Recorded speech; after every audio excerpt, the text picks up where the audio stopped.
So according to the Oregon Department of Forestry, a total of 5,660 family forest landowners were affected by the Labor Day fires.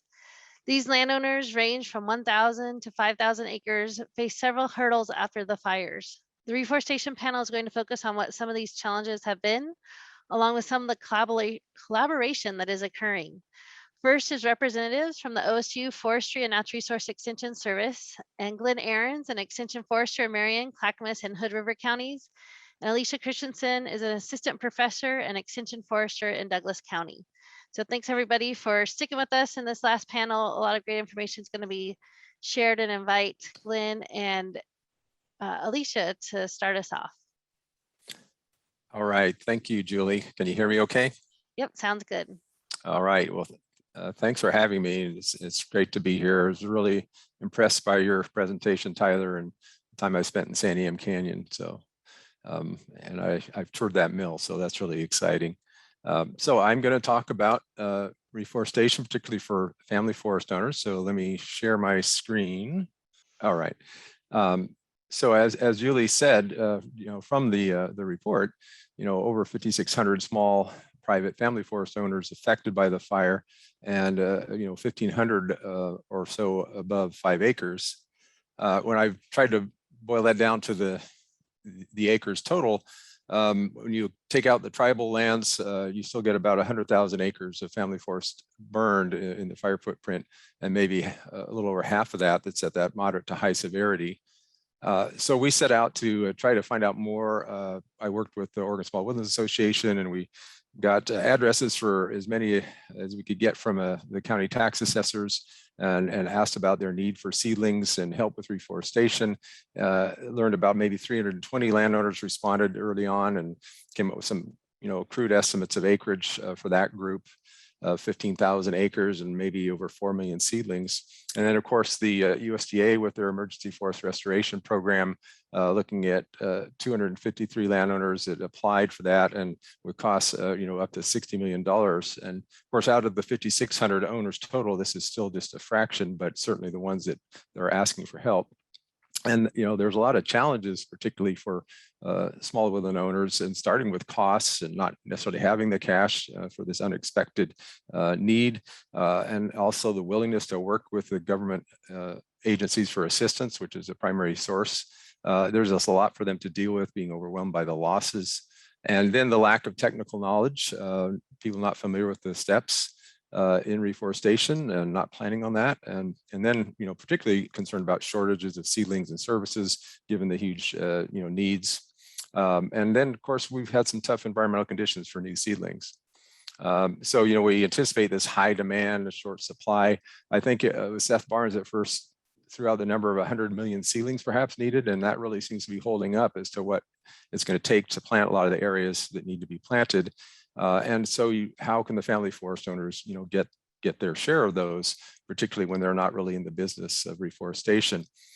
Here's an example of one of the first landowners I visited that was burned in the Clackamas area, and had reforested after salvage logging, but most of their seedlings died in the heat this last summer. So obviously that adds to the challenges.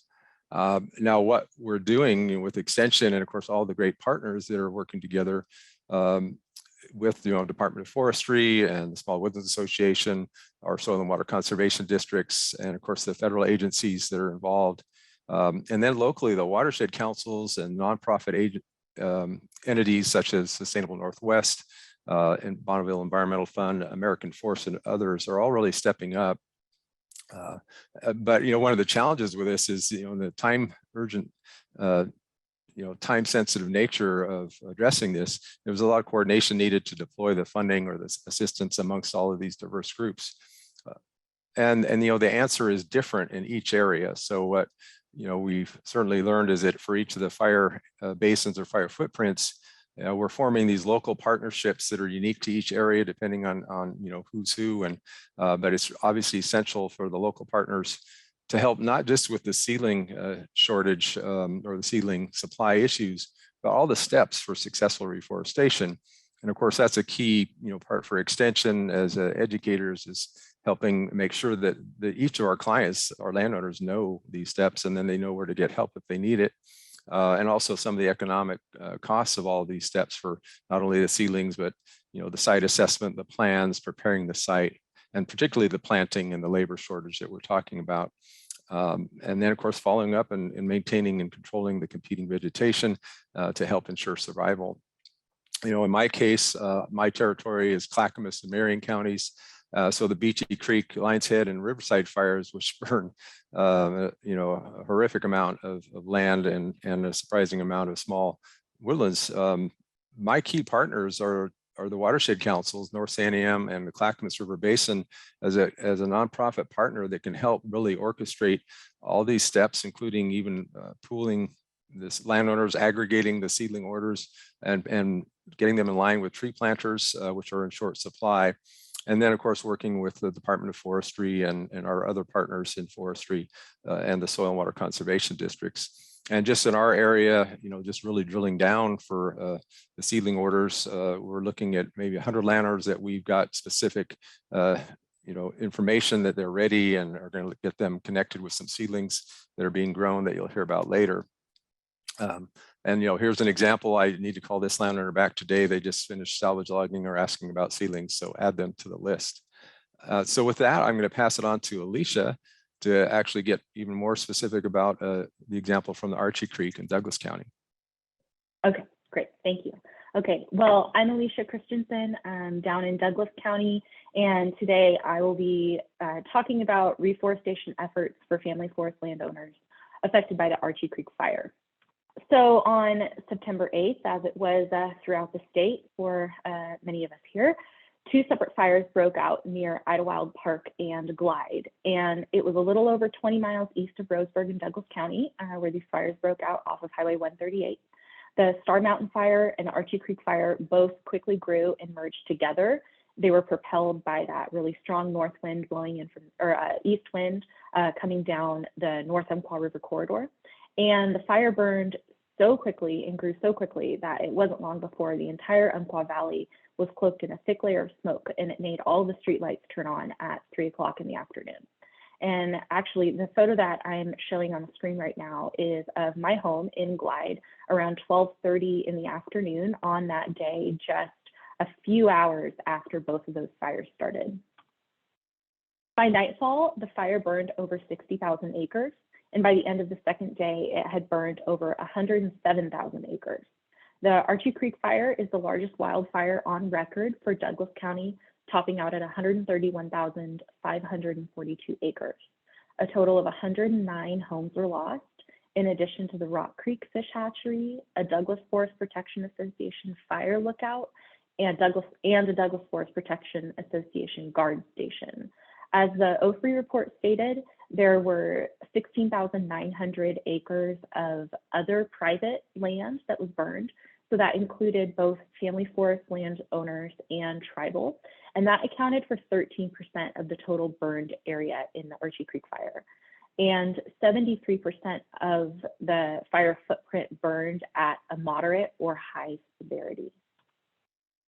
So as with the other fire footprints around the state, it was clear after the fire that there was going to be a big and immediate need for landowner assistance when it came to both salvage harvesting and reforestation. While some landowners had the ability and knowledge to tackle forest land recovery in the first few months, the majority just could not find the time or the mental space to do so. Landowners were dealing with so many other challenges related to recovery, and planning for their future of their forest condition was understandably not at the top of their list. In the first month after the fire started, I worked hard to personally connect with affected landowners. I posted flyers around Glide and Idlewild Park, as well as in the local paper, asking fire-affected landowners to get in touch with me. I not only built a list of about 100 landowners, but I also built relationships with these people. I continue to send them relevant information that's helpful for their forest and land recovery process. The information is shared beyond my contact list too. Word of mouth is very strong in this area. Neighbors are talking with neighbors all the time, and that has proven to be a very valuable situation in helping spread important information that comes about. As I spoke with landowners, it became immediately apparent that multiple landowners needed to work together to secure loggers, herbicide applicators, and tree planting contractors in order to have a fighting chance at hiring any type of skilled forestry labor needed for reforestation and recovery. Jobs were plentiful for these crews, and in order for a small landowner to be competitive and attractive in a post-fire recovery market, they needed to band together. In the fall of 2020, I summoned a group of local partners who could help aid in this effort. Anyone who was working with family forest landowners was invited to brainstorm how we can best serve their recovery needs. This included partners such as ODF, NRCS, FSA, a watershed council, a consulting forester, and Douglas timber operators, in addition to OSU Extension. In the spring of 2021, Glide Revitalization and Sustainable Northwest became involved, situating the partnership in a great position to help landowners moving forward. At that point, the Archie Creek Fire Reforestation and Recovery Partnership was officially formed. Sustainable Northwest is facilitating our partnership planning and implementation process. At the helm of the partnership is Glide Revitalization, who is a local nonprofit helping landowners with all aspects of post-fire recovery by connecting them with service providers, grants and funding, and other resources. Glide Revitalization has hired a local consulting forester and is subsidizing part of his fees so landowners can benefit from the knowledge, experience, and connections that a professional forester brings to the table. He is working with landowners on all aspects of the reforestation process, and he's able to bundle projects together. By doing so, this ensures that forestry labor contractors will have enough acres under contract to make their time worth it. It also allows these aggregates of small properties to be competitive with larger landowners, so the family forest landowners are able to benefit from the economy of scale. The partnership has secured $83,000 from OWEB for riparian restoration on family forest properties. Additionally, Glide Revitalization has secured external support to help subsidize the cost of the consulting forester fees. Between grants and donations, they're able to financially assist landowners they're working with special needs that they have in the post-fire recovery process. So those funds can be used for a wide variety of things, not just reforestation, but if a landowner needs help paying for reforestation costs, then that's one source that can help pay for it. ODF has secured 64,000 seedlings for planting this winter on the Archie, and the partnership is actively working currently to arrange transportation, cold storage, and other logistics on behalf of the landowners receiving those seedlings. Between the dry winter that we had in 2021 and the heat dome that we had this summer, a lot of landowners have experienced substantial seedling mortality in the areas that they planted last winter. These landowners are now faced with the challenge of interplanting, or in some cases, totally replanting those acres once again in 2022 or beyond. This brings about new logistical and economical challenges for landowners who did not expect to have to plant the same ground twice. Glide Revitalization and their consulting forester are working with landowners to determine future seedling needs, and they've already placed an order for seedlings for 2023 and the 2024 planting seasons. They will also work with landowners to get seedlings paid for by One Tree Planted, which is an organization that can help pay for seedling costs for private landowners affected by natural disasters, such as the Labor Day fires. Last month, Glide Revitalization hosted a reforestation town hall where we talked with landowners about the reforestation process and what resources are available to them through our partnership. A lot of regulatory questions arose out of that town hall, so a second one is planned for December to address questions related to the Oregon Forest Practices Act and the County Forest Tax Deferral Program and qualifications related to both of those regulatory authorities here. Some landowners who have very small acreages are upset with the fact that because of the fire, they were forced to salvage, and now they're forced to meet certain reforestation requirements. The salvage didn't pay much or anything for a lot of landowners, so they're left to foot the bill for reforestation, which draws upon financial resources that they just don't have. So they feel stuck and they want to reforest their land, but they don't have the means to do so. So the partnership is exploring all opportunities to assist landowners so we can reforest as many acres as possible while assisting the family forest landowner in a financial and technical aspect as much as we can. Our partnership here on the Archie Creek fire footprint, it's just one of several around the state. We're all doing similar things, and we all have similar goals for the landowners that were affected by the 2020 Labor Day fires. We share the same goal of helping these landowners with recovery and reforestation so we can successfully impact as many acres owned by family forest landowners as possible. So that's all I have for now. Thank you very much. Thanks, Alicia and Glenn. I appreciate that input for those various landowners across very many different counties that OSU Extension has been working with. Appreciate all the efforts you guys have done to bring those communities together. We're going to hear from the Oregon Department of Forestry, which has been leading a statewide initiative to address seedling availability. And Astrea Strawn has recently been focusing her efforts on this for ODF. Astrea? Hey, can you hear me all right? I can.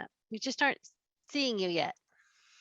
I think I need to keep my video off right now. No problem. Because of my bandwidth. Are you seeing my screen now? Yep, your screen looks great. Perfect. All right. So my name is Astrea Strawn, and I recently joined ODF in Salem as the Reforestation Project Program Coordinator. And like you said, I'm focused on reforestation needs for small private landowners in 2020 fire footprints. And I'll be providing a quick update on how ODF, in coordination with other statewide efforts, like those outlined by OSU Extension just a moment ago, are assisting small private landowners with seedling access and other replanting challenges.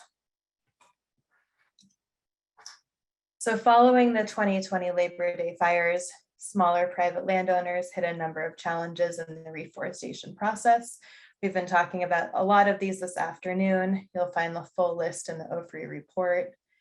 Some of those notable hurdles include the cost of reforestation, availability and access to seedlings, technical assistance and know-how from professionals, and access to labor for reforestation processes, including site prep and planting. A number of grant, cost shares, and reimbursement programs have been coming available to landowners, including EFRP, EQIP, EQIP, and One Tree Planted funds to help with the replanting process.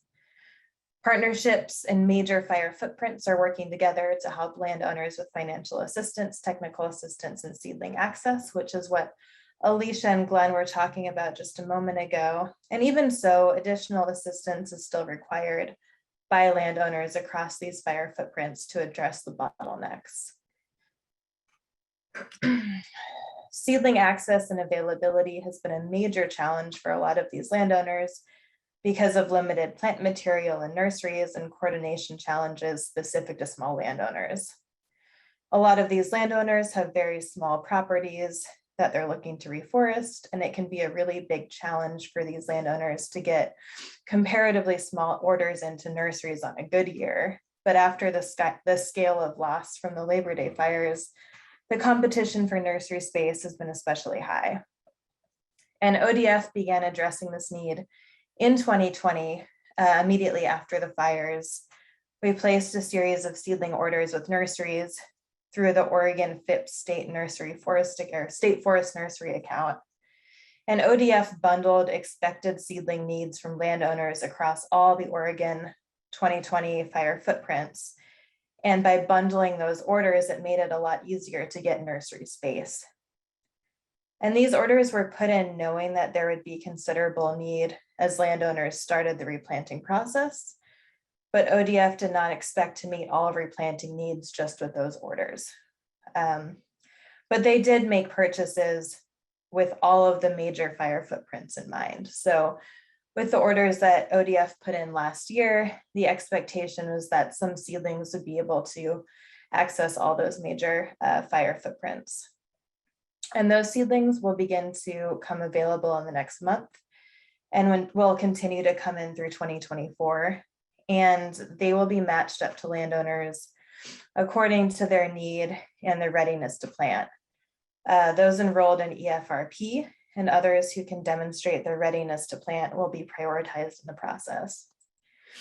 And those landowners are being identified now with the help of OSU Extension, using updated results from the seedling survey that they put out over the summer, as well as ODF foresters, checking in on folks enrolled in EFRP, nonprofits and contractors who work directly with small private landowners, like with Glide Revitalization. Some individual landowners and collaboratives are also purchasing their own seedlings. So ODF's goal is to understand who is already making purchases and where, and help fill gaps in those seedling needs moving forward. And those 2020 orders were a first step as ODF worked to create more capacity. So in July 2021, House Bill 5006 was passed. And within that, a $5 million allotment, quote, to provide grants to plant nurseries to develop tree seedling capacity in order to increase the supply of tree seedlings for replanting needs due to the 2020 fire season. And ODF recognizes the need for an advisory group to allot this $5 million appropriately. In 2020, an informal seedling group was put together after the Labor Day fires, and we're in the process of reassembling that group now in hopes that they will provide guidance throughout the process of grant creation and other assistance methods to fill those existing gaps in the reforestation efforts across these small private landowners. And that group will include representatives from state and federal agencies, OSU Extension, nonprofits, and it might be expanded as needed with representatives from the small private woodlands community or impacted landowners. And with the help of that work group, ODF plans to strategically address small private landowner needs through 4 steps. That first step is initial implementation of the allotment, coordination, and communication across all partners and all fire footprints, as well as conducting place-based needs assessments. And we're in the process of doing this now with the help of folks like OSU Extension. And my position, as well as one other, are being created with ODF to move this process forward. Number 2 is to address that supply side. So how to increase seedling inventory and availability. And like I said before, this was started in 2020, and we're moving forward with a more strategic approach based on the updated needs of these assessments being done by Extension and other folks across the fire footprints. So using these updated seedling need data sets across fire footprints, ODF will assist in bundling orders to meet landowner needs moving forward, either through direct purchases or providing grants moving forward. And we are right in the middle of getting together all of the needs right now to put in some orders that will be available through the next couple of years. And ODF will take a coordination role in matching seedlings with landowners who are ready to receive them. Again, working very, very closely with these community partners, OSU Extension, ODF foresters in different counties. Number 3, we hope to implement strategies to increase capacity for assistance in the pre-planting, planting, and post-planting stages to ensure that reforestation success. It's not enough just to make sure that seedlings are accessible, but also we need to make sure that there is success after planting them or for folks being ready to plant them. And this might look like pass-through grants with partner organizations in each fire footprint. And then lastly, we'd like to create a future-looking proposal subject to input from the advisory group, exploring ways to pay it forward, potentially through the creation of an Oregon reforestation plan with American forests, partnering with other active groups and leveraging partnerships. And we hope to use this funding strategically and in a way that complements existing assistance to address seedling needs, technical assistance, and labor for small private landowners across all 2020 fire footprints. And if you have any additional questions after this panel, feel free to send me an email or call me at the number listed here. There we go. Okay, now I can see where I am. Thanks, Astrea. Appreciate it. That's some really helpful information and insight into some of the reforestation efforts and seedling availability that you're working on. And we'll see if anyone else also has some questions. And I appreciate that people get in touch with you if other things come up after this. Next, we're going to go to Jeff Stone. He's the Executive Director of the Oregon Association of Nurseries, and he'll give us an industry perspective on nursery production and capacity. Welcome, Jeff. Welcome. I'm very welcome to be here. Appreciate the opportunity.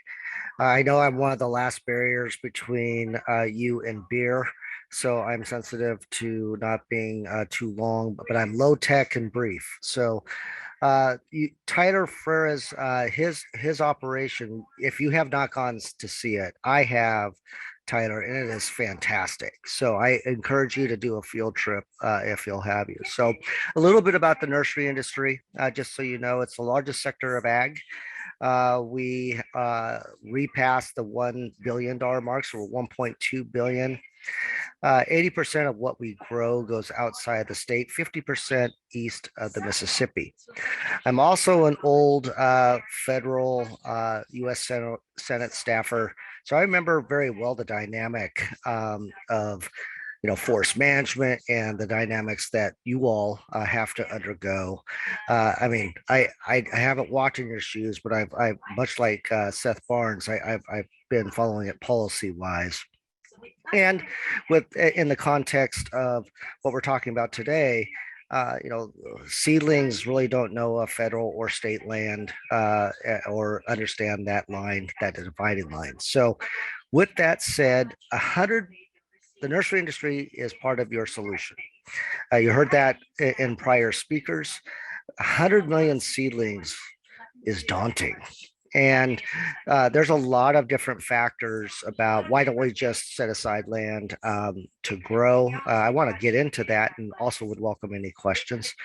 But I think that we're in a better position today than we were over a year ago. Seth Barnes from OFIC, he really is my Obi-Wan Kenobi when it comes down to policy and trying to make sure that we're seamless between the nursery industry and the forest industry.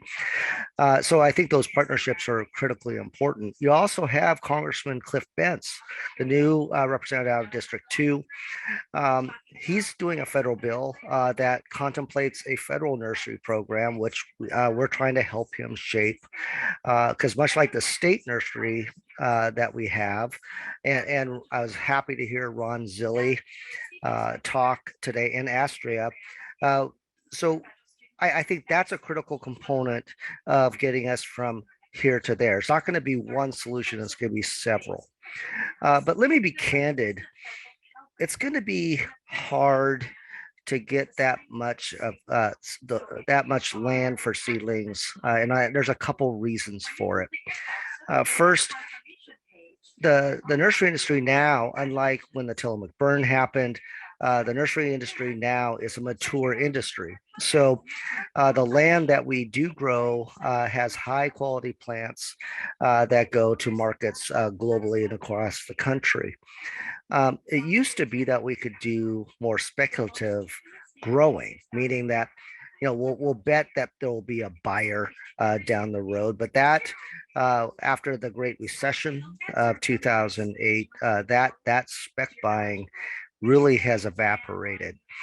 The last part is that there needs to be consistency. So the good news with these partnerships that we've been talking about is that we're talking about how do you then compensate for those seedlings over a longer period of time. That is going to be the recipe about how we get from here to there, because the nursery growers will be patient and set aside land, but there's also a high demand for that land that might be more profitable. So I think that the good news is that the nursery industry sees their role. I think we do have seedling growers that really maximize their land. But as you heard from others, labor is a big limiter. So, I mean, people could put more land in production. If they can't take care of it, they can't uh, plant it. That is difficult. And then you look at the kind of compiling effect of not only COVID, but the wildfires, as we talked about, the ice storm, the heat dome. We don't even mention what could be next because it will happen. But it is critically important that we look about where we want to be and then build the road to get there. So the nursery industry will be an engaged partner on that. And I would love to hear some questions from you, but Oregon is 2 square blocks. I mean, everybody knows each other. As I said, Seth Barnes is a valued partner.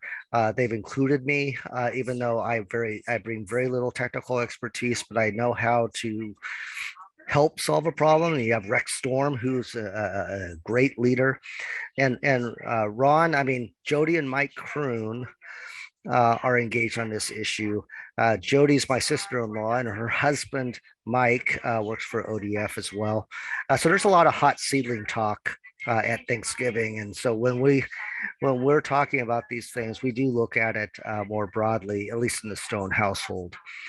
And then lastly, I'm encouraged on a number of fronts. I think that the state legislature, I think Congress are all listening to the needs and response to the wildfires, especially when it comes to production and the need to reforest. I think people see the climate benefit of such activity. And the good news is that agriculture and forestry, if you're not involved on the policy side, it is seamless. It is seamless in our effort to try to get federal funds to try to help and mitigate. It's also, we are one step lockstep in working with the state legislature to try to get at least $50 million for ag and forestry through the disaster relief in some form to the producers or to help with mitigation. So it's light on good news, but you know what? I pack a lunch and we'll work tirelessly to make sure that we get to the end. And so I just want to thank you for your time. And then after the next presentation, I'm happy to answer any questions. They don't have to be fair, but I would just go ahead and throw them out to me because I can take it. Thanks, Jeff. We appreciate it. I think we had a little bit of background noise on there, so hopefully people can have yeah, heard we are I'm working with my wife to my back and her voice dominates me. No problem. Well, thanks for those contributions about the Oregon Association of Nurseries. And we want to round out the reforestation panel. Appreciate really Brian Kittler, the Senior Director of Forest Restoration with American Forest, is going to join us.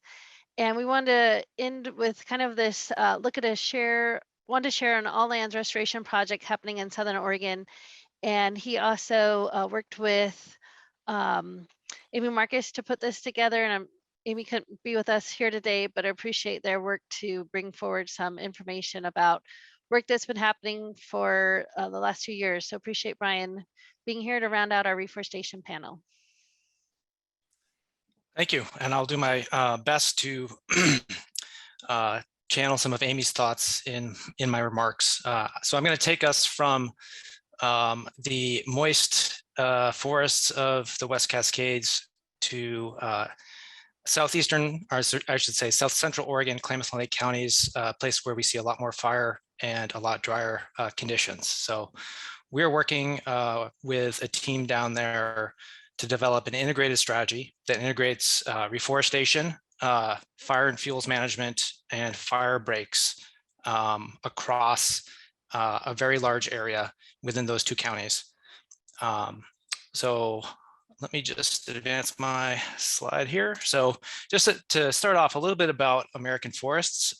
We're actually the oldest national nonprofit forest conservation organization in the country, dating back to 1875.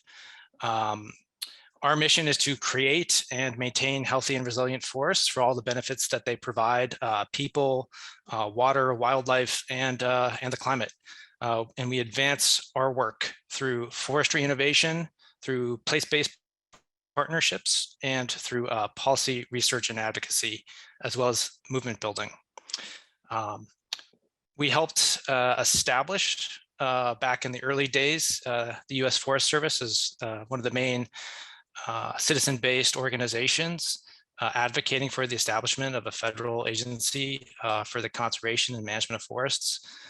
We also helped advance the original CCC. You can see the crew here.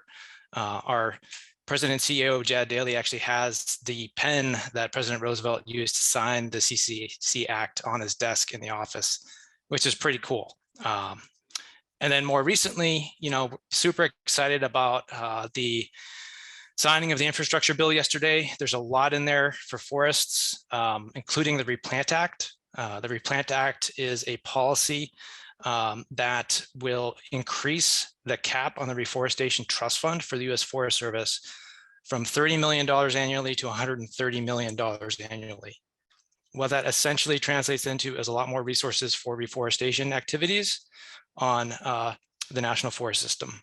And that's everything from cone and seed collection, some of opportunities for nursery upgrades in their nursery system, obviously planting, site prep, post-planting activities as well.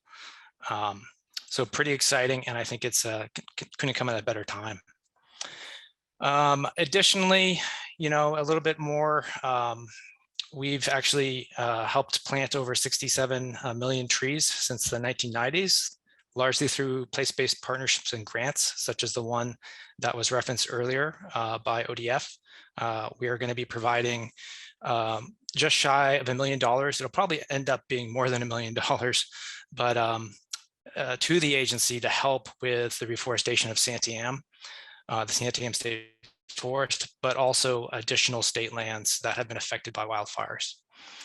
So a big part of what we do are these place-based partnerships, and that extends also to planning, and particularly climate-informed planning. So in Klamath and Lake counties, in recent years, they've seen over 643,000 acres of wildfire. This is in just a few years. So that aerial extent of that is maybe not shocking, but what is super concerning is the extent to which that fire contains large severity, high severity patches. So the bootleg fire, which makes up the bulk of that total footprint at 413,000 acres, includes 66% of high severity wildfire.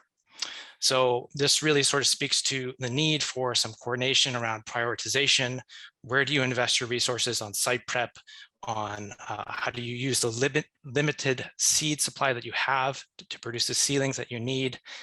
And we're talking about two very large private landowners sharing a line with the National Forest down there. And we're talking about 1,500 non-industrial forest owners that are all facing similar challenges. So this integrated all land strategy really is entirely necessary. We're fortunate down there in that the Klamath Lake Forest Health Partnership is a collaborative effort involving multiple organizations that has been in existence for nearly 30 years. And they've been quietly chipping away at forest health and resilience projects across their shared landscape. This was codified in a recent shared stewardship agreement between all members of KLF-HP. And you can see, some of the output of that work is in the map here on the left. So a lot of pre-fire activity related to all lands restoration through things like good neighbor agreements with ODF, large NEPA documents that have been produced through collaborative efforts, and a lot of restoration. All of this collaboration between partners has led to upwards of $20 million of additional resources coming in to do this work. And the output speaks for itself. The image here on the bottom, I just had to share it because it really shows what you can do when you work together. This was in the center. This was an area that was actually treated. The treatment layout and the marking was done by the Klamath tribes.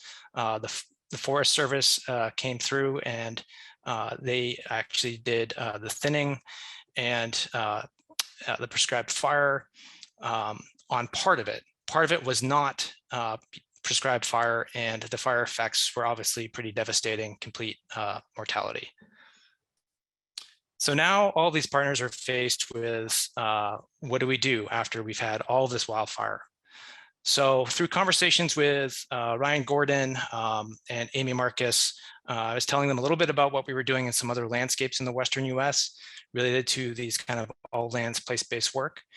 And we came up with a strategy that is a joint effort under the banner of the shared stewardship concept, that we're going to create a reforestation and fuels strategy, including fuel breaks, across the fire footprints of the 2021 Bootleg and Cougar Peak fires and Pat Meadow fire, and the 2020 Bratton and 242 fires and the Watson Creek fire.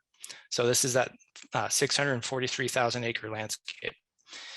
This effort is involving the Fremont-Wainema National Forest, the Klamath Tribes, Klamath Lake Forest Health Partnership, Green Diamond and Collins Pine, as well as TNC and ODF. And ODF specifically is coming and representing the non-industrial forest owners there. So goals of all this effort that we're going to try to do is determine desired future conditions and sort of a long-range vision and strategy for this landscape, for this post-fire landscape. And we're going to balance the reforestation work that folks are going to be prioritizing and planning out with the fuels management and fuel breaks across this broad area. Fire is going to be a consistent revisiting factor in the future, as well as drought, insects and disease. So having this sort of integrated strategy for post-fire recovery has to take those things into account. The prioritization is going to be informed by, forest ecology and silviculture resource limitations. There are clear limitations on the amount of seed that is present down there in that landscape. So being judicious on where we plant and how we plant is extremely important. We also want to look at social criteria, such as certain areas of these forests that are held in high regard by local folks. And we also need to be thinking about climate change.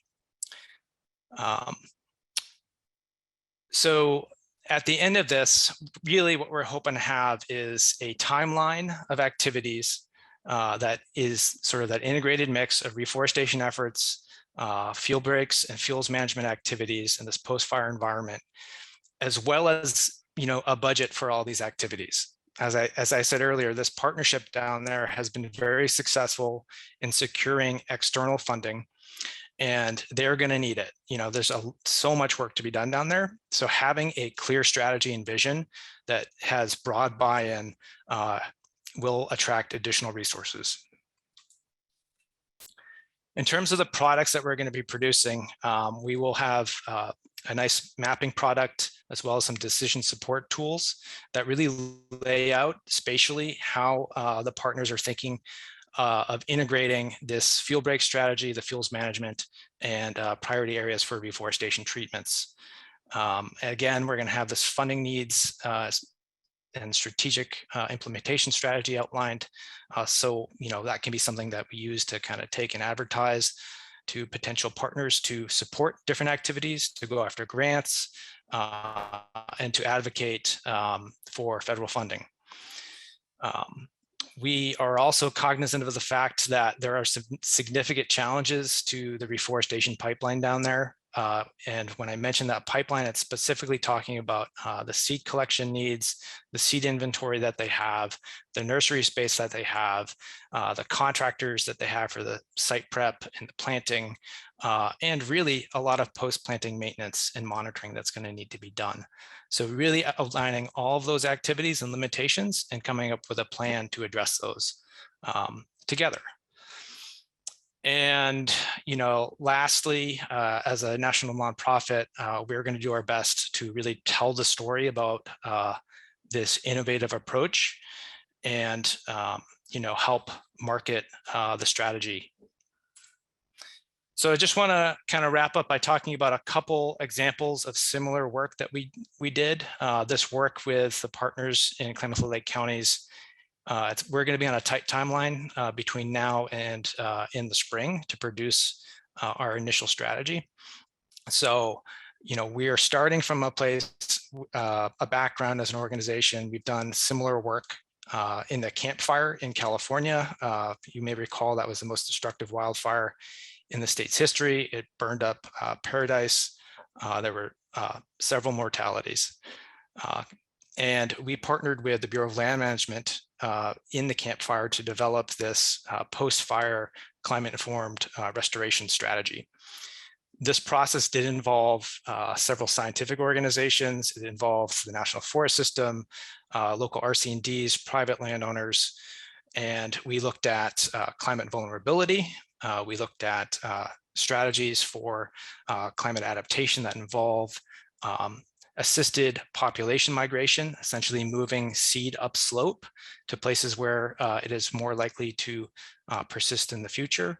So it was a pretty intensive process over several months, weaving in the science and dialogue with folks in the region.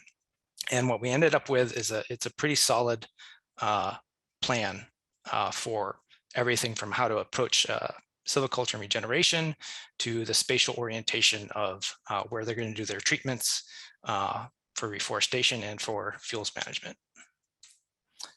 At a higher level, we've been working as through our shared stewardship agreement with the U.S. Forest Service on a statewide strategy in California to look at all the recent fires between 2010 and 2020 to assess both the reforestation need.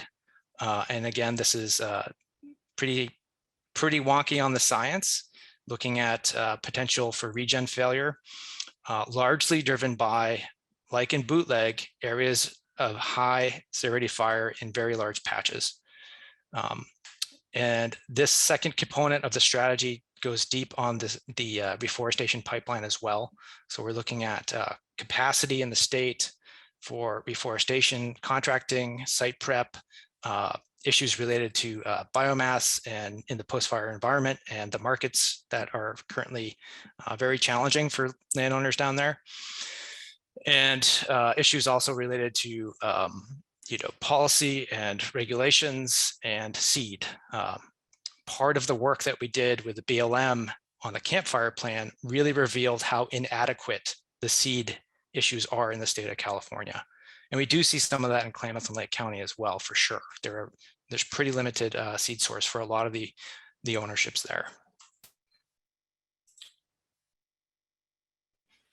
So in terms of climate adaptation, this is some map products that the Region 6 Climate Change Program of the Forest Service and the Western Wildland Environmental Threat Center have produced for Bootleg. This is sort of an initial stab at on the left panel here, you see areas in which we may suspect or could expect ponderosa pine regeneration failure. And this is largely driven by the distance to seed source in these high severity patches. On the right, we've got future projected shifts in vegetation based on things like climate water deficit projections, heat index. So how hot and dry are we expecting the future landscape to be, and what vegetation is going to want to be there? So what we're seeing is potential for type conversion from forest to shrubland in very large areas across this landscape. So having forest, private landowners, industry, public lands all working together to grapple with these challenges, with that realization that we are facing potential significant loss of forests, perhaps permanently, if we don't take reforestation actions. It's a really, really critical opportunity. And it's one that, you know, personally, I'm very excited about being a part of, because I think it's a really important project. So lastly, you know, I just want to emphasize that we are literally all in this together. And we've got a lot of work to do, clearly in the West Cascades, but really across the state, dealing with current and future wildfires and challenges with reforestation. Thank you. Thanks, Brian. Really appreciate that overview about the collaborative project, and really, I think a great slide for us to end there, One Nation Under Trees. So thanks for your time today. Unfortunately, we don't have time to answer any of those questions. We've been trying to type them in the background. So our presenters have been looking at those and trying to share what they can. And just want to close out today again, want to thank everyone that's been involved with this project. Really appreciate our report authors, our report contributors, the webinar presenters, all of you for attending today, the OFRI staff and board directors, and a big thanks to everyone out there on the landscape that's been helping work tirelessly in these burned lands from the moment they started to all your efforts today. And again, really thank you for everyone joining us today for part of this presentation, our webinar. And don't forget, those reports are available to download or order for free, and both the full report or the summary report. And just in closing, thanks again for everyone joining us. We know that there has been a total economic impact of over 5.9 billion to Oregon's forest sector.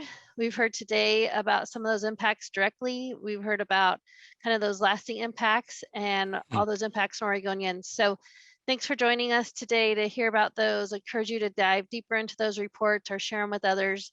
And thanks again for everyone and their time. Have a good evening. Thanks.